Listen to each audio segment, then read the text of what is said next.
Doctor साहब, आज ये प्रेस कॉन्फ्रेंस क्यों रखी गई है? सबसे पहले तो मैं सलाम करना चाहूँगा। अस्सलाम वालेकुम। ये प्रेस कॉन्फ्रेंस इसलिए रखी गई है कि बहन जी का एक मुझे आशीर्वाद मिला है और बहन जी ने मेरा काम देखा या मेरा काम यहाँ से आगे पहुँचाया गया। मैं काफ़ी दिनों से समाज सेवा कर रहा था। समाज सेवा करते करते कुछ लोग मिले जो बहुजन समाज पार्टी के सक्रिय कार्यकर्ता थे, वो हमसे मिले कि डॉक्टर साहब आपका काम ठीक है और आप हमारी पार्टी से जुड़िए। तो मैं उनसे कहा कि मुझे जुड़ने की ज़रूरत नहीं, मैं पहले से ही जुड़ा हूँ। मैं ख़ानदानी बसपाई हूँ, मेरे बाप दादा सब इसी में रहे हैं और कभी इसके अलावा मैंने किसी और पार्टी के बारे में सोचा नहीं और ना ही जाना है। तो इसलिए मैं ये प्रेस कॉन्फ्रेंस रखा हूँ, बताना चाहता हूँ कि बहन जी ने मुझे आशीर्वाद के ये दिया है। उनसे मेरी एक बड़ी अच्छी मुलाकात हुई और जो कोऑर्डिनेटर साहब थे, कोऑर्डिनेटर साहब माननीय हरिचंद गौतम जी थे, हमारे जिला अध्यक्ष अरविंद कुमार जी थे और डॉक्टर बलराम साहब पूर्व सांसद और घनश्याम जी खरवार जी थे। ये लोग मुझसे कहे कि चलिए बहन जी से मिलवाते हैं। बहन जी से मिलके बहुत अच्छा लगा। मिलने के बाद से एक नई ऊर्जा मिली। उन्होंने मुझसे पूछा कि क्या नाम है, क्या करते हैं। मैंने अपने बारे में जो कुछ जानकारी दी, मुझे लगता है कि उससे पहले ये जानकारियाँ बहन जी तक पहुंच चुकी थी। तो बहन जी भी बड़ी खुशी जाहिर की कि हमारे साथ एक पढ़ा लिखा एक डॉक्टर जुड़ रहा है। और जब उनको ये बताया गया है कि बहन जी ये आपके दल में अपनी पार्टी को, अपने नौकरी को छोड़ के आए हैं, तो वो और ही खुश हुई कि आपने इतना बड़ा त्याग दिया है। और सम्मान के तौर पे उन्होंने एक फ़ोटो अपने साथ खिंचवाया, जो एक ऐतिहासिक चीज़ है। बहन जी जल्दी किसी के साथ पर्सनल फ़ोटो खिंचवाती नहीं है और मेरे लिए बड़ी खुशी की बात है। और ऐसा करके उन्होंने मुझे एक बहुत तगड़ी ऊर्जा दे दी है और ये ऊर्जा अपने पूरी विधानसभा में मैं लगा दूंगा। डॉक्टर साहब, ये जो मुबारकपुर विधानसभा है, इस पे देखा गया कि बीएसपी पार्टी जो है हमेशा हावी रही है। जी। और लेकिन पिछले चुनाव का अगर समीकरण देखें तो वो बिगड़ गया था और बीएसपी दूसरे नंबर पर रही, चुनाव वो हार गई। दूसरी बात, अगर पूरे प्रदेश की बात करें तो 2022 के जो विधानसभा चुनाव हुआ उसमें बीएसपी जैसी बड़ी पार्टी को सिर्फ एक विधानसभा ही मिली।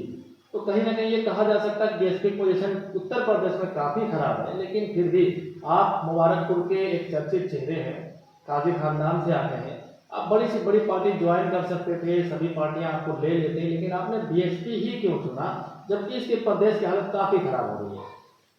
देखिए, हम जो कुछ भी खाते पीते हैं अपनी मेहनत से ही खाते हैं।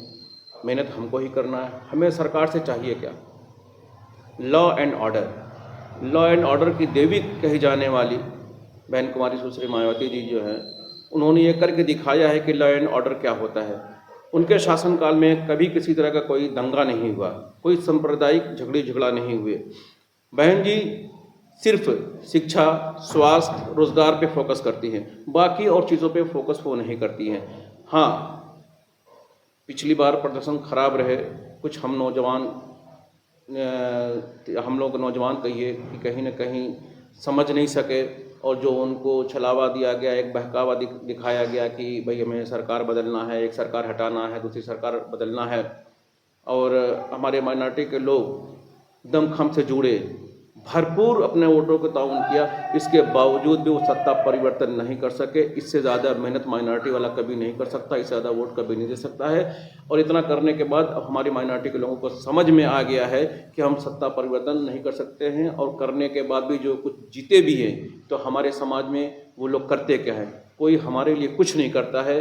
ये बुनकर बाहुल्य एरिया है। यहाँ पे एक बुनकर के घर का जब कोई नेता होगा तो वही यहाँ की समस्याओं को समझ सकेगा।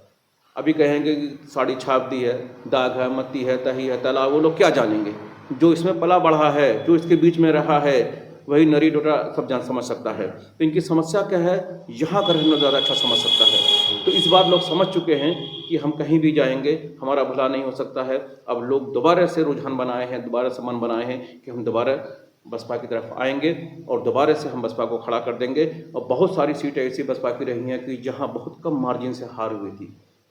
अगर ये मार्जिन इस बार मेहनत करेंगे तो मार्जिन बढ़ जाएगी, वो तो जीतेंगे। और जो भाग गए थे वो वापस आ रहे हैं। इंशाअल्लाह आने वाले वक्त में पूर्ण बहुमत बनेगी और हम तो बहन जी को मुख्यमंत्री नहीं प्रधानमंत्री के रूप में देखना जी चाहते जी हैं। जी डॉक्टर साहब, तो क्या समझा जाए 2027 के चुनाव में बीएसपी आपको टिकट देगी?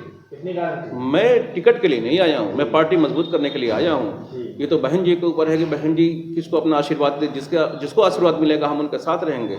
हम टिकट के लिए नहीं आए हैं। डॉक्टर महबूब आजम अंसारी साहब, आप अंसारी जो समाज है जी। उससे संबंध रखते हैं, जी जी और ये जो मुबारकपुर विधानसभा है, यहाँ पे अगर देखा जाए तो करीब 1.5 लाख वोट सिर्फ अंसारियों का है। जी। लेकिन बड़ी गजब की ये विडंबना है कि 4 दशक हो गए कोई भी अंसारी विधायक यहाँ से नहीं हो सकता। तो क्या इसका लाभ मिल सकता है आपको? क्या लगता है? अब देखिए, ज़रूर मिलेगा। जब कोई भी अपना भाई अपने बीच का होता है तो लोगों का मिजाज बदल जाता है। चूँकि उनसे गुफ्तगू करना, उनसे मिलना बिना हेजिटेशन को होगा। जब चाहेंगे कि भाई घर का आदमी चलो मिल लें। और कोई बाहर का होता है तो उससे मिलना जुलना बड़ा मुश्किल होता है, बात करना आसान नहीं होता है। और लोग मेरे मिजाज को मुझे अच्छे से जानते हैं। और अंसारी बाहुल्य एरिया है, मगर यहाँ के लोग की समस्या जो है वो कोई और नहीं समझ पाता है। और अंसारी की जो समस्याएं हैं ख़ास, एक तो पावर लूम की बिजली का बिल है, 72 रुपये हुआ करती थी, वो बढ़ा दी गई। और अगर ये बिल कहीं जमा करने में देर होती है तो उस पर इंटरेस्ट लगा दिया जाता है, जबकि इंटरेस्ट का कहीं इसमें प्रावधान नहीं है। और जो रोज़गार है, यहाँ का रोज़गार बिल्कुल डूबता जा रहा है। बहुत सारे नेता आते हैं, वादे करते हैं, सारे नेता बाहर के रहते हैं। बाहर के लोग यहाँ की समस्या समझ नहीं पाते हैं। ठीक है। और आप देखेंगे कि हम अपनी साड़ियाँ बनाते हैं यहाँ, बनाने के बाद से लो दही दो दही वाली बात हम करते हैं। यहाँ से ले जाएंगे बनारस, बनारस बेचेंगे, बेचने के बाद से ये नहीं कि आपको कैश पैसा मिल जाएगा, बेचने के बाद से इंतज़ार करेंगे। और कभी कभी ऐसा होता है बेचने के बाद साड़ियाँ वापस आ जाती हैं, और या फिर कहेंगे कि हमें कम दाम पे दे दो, नहीं तो वापस ले जाओ। मजबूरी है बेचारों की, या तो वापस लें या तो फिर कम दाम पे दें। यहाँ का रोज़गार मरता हुआ चला जा रहा है। और बहुत सारे ऐसे सेंटर बनाए गए हैं कि यहाँ पे साड़ियों की बाज़ार लगेगी, वो सिर्फ एक दिखावा है, उसमें कुछ हो नहीं रहा है। यहाँ पे बस स्टैंड में बना, वो भी दिखाने के लिए 100 पीस है। इतने पैसा जो सरकार लगा दी है, वो पैसा सरकार का नहीं है, वो जनता का है। जनता का पैसा से मिट्टी में मिल रहा है। ठीक है डॉक्टर साहब, ठीक है। और मेरा एक और सवाल था कि जैसे आप आई सर्जन हैं, बड़े कामयाब डॉक्टर हैं आप, तो फिर पॉलिटिक्स में आने क्या जरूरत होगी? देखिए, बड़े काम के लिए बड़ी ताकत चाहिए, बड़ी ऊर्जा चाहिए और एक बड़ा संगठन चाहिए। सर डॉक्टर साहब, आप तो जब डॉक्टर हैं, आई सर्जन हैं आप, हजारों मरीज आप देख रहे हैं, तो वो भी तो समाज सेवा है। कि पॉलिटिक्स में आने क्या जरूरत है? देखिए, बहुत सारी गवर्नमेंट्स की स्कीमें ऐसी होती हैं जो आम आदमी नहीं जान पाता। अगर हम पॉलिटिक्स से दूर रहेंगे हम भी नहीं जान पाएंगे। जब हम जान नहीं पाएंगे तो उस पॉलिसी को, उस लाभ को लाभार्थी तक हम नहीं पहुंचा पाएंगे। और पहुंचा भी पाए तो बहुत कम मात्रा में पहुंचाएंगे। जब तक हम किसी संगठन से नहीं जुड़ेंगे हमारी ताकत नहीं बढ़ पाएगी, हम बड़े पैमाने पे काम नहीं कर पाएंगे।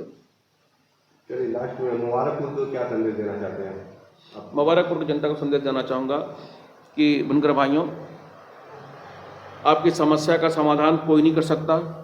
ये बसपा ही एक ऐसी पार्टी है जो समस्या का समाधान कर सकती है। ये बहन जी ही थी जो अरबी उर्दू यूनिवर्सिटी बनवाई थी, और कोई नहीं था।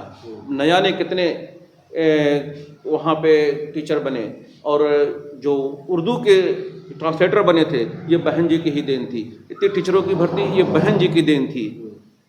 तो ये मान के चलिए कि ये मुबारकपुर में जब मैं इंटर कर रहा था, इंटर बाद ही जो है मुझे लगता है बहन जी की सरकार आई थी। और उस वक्त बहुत सारे बीएड करके हमारे दोस्त जो हैं, आज कम से कम मुझे लगता है सैकड़ों दोस्त होंगे जो बीएड करके टीचर बने हैं, अपना परिवार अच्छा चला रहे हैं और एक अच्छा समाज का निर्माण करने की कोशिश कर रहे हैं। और पढ़ा लिखा तबका होना बहुत ज़रूरी है। मैं यहाँ से लोगों को पढ़े लिखें, और पढ़ने लिखने के बाद से जो भी वो करेंगे एक अच्छे डायरेक्शन में काम करेंगे।